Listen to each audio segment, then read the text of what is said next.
ఆంధ్రప్రదేశ్ రైతు సోదరులకి మరో గుడ్ న్యూస్. ఆంధ్రప్రదేశ్లో నదుల అనుసంధానానికి సంబంధించిన మరో జాతీయ ప్రాజెక్టు పనులు ప్రారంభం కాబోతోంది.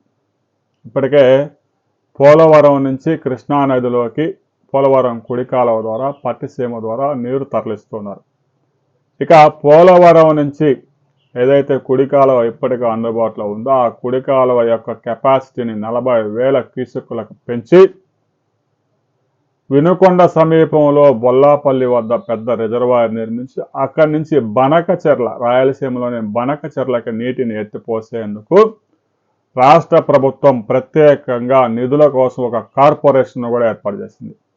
ఇప్పటికే కేంద్ర అనుమతుల కోసం డిపిఆర్ కూడా సిద్ధం చేస్తూ ఉన్నారు. డిపిఆర్ సిద్ధమైతే కేంద్ర జల సంఘం అనుమతులు తీసుకొని వెంటనే దీన్ని కేంద్ర ప్రాజెక్టుగా చేపట్టేందుకు రాష్ట్ర ముఖ్యమంత్రి చంద్రబాబు నాయుడు ఈరోజు సిఆర్ పాటిల్ని కేంద్ర మంత్రిని కలబోతా ఉన్నారు.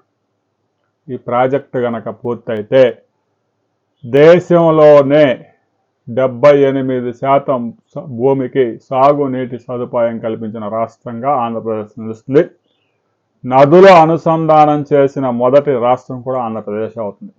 ఇప్పటికే గోదావరి నీటిని కృష్ణానదిలోకి తీసుకొచ్చి నదుల అనుసంధానం ప్రక్రియలో ఒక కీలక ముందడుగు వేసింది ఆంధ్రప్రదేశ్. ఇక పోలవరం నుంచి బనకచెర్ల గనక నీటిని తీసుకెళ్ళగలిగితే ఇటు డెల్టా ప్రాంతంతో పాటు రాయలసీమ కూడా సస్యశ్యామలంగా మారినంది.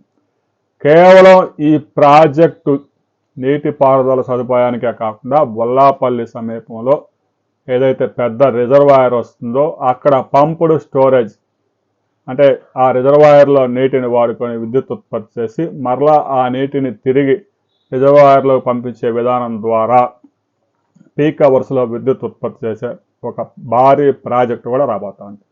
దీని మీద ఈరోజు ముఖ్యమంత్రి చంద్రబాబు నాయుడు కేంద్రంలో ఒక 4 కీలక మంత్రులను కలగబోతా ఉన్నారు. ఆ తర్వాత కొంత క్లారిటీ వచ్చే అవకాశం ఉంది. 81,000 కోట్ల రూపాయల ఖర్చుతో నిర్మించే ఈ ప్రాజెక్టును ఒక కార్పొరేషన్ ద్వారా నిధులు సమీకరించాలని రాష్ట్ర ప్రభుత్వం సిద్ధమైంది. ఎందుకంటే బడ్జెట్లో నిధులు లేవు కాబట్టి. రాబోయే కొద్ది రోజుల్లోనే దీని మీద మరింత క్లారిటీ వస్తుంది. క్లారిటీ వచ్చిన తర్వాత మనం మరిన్ని వివరాలతో మరో వీడియోలో తెలుసుకుందాం.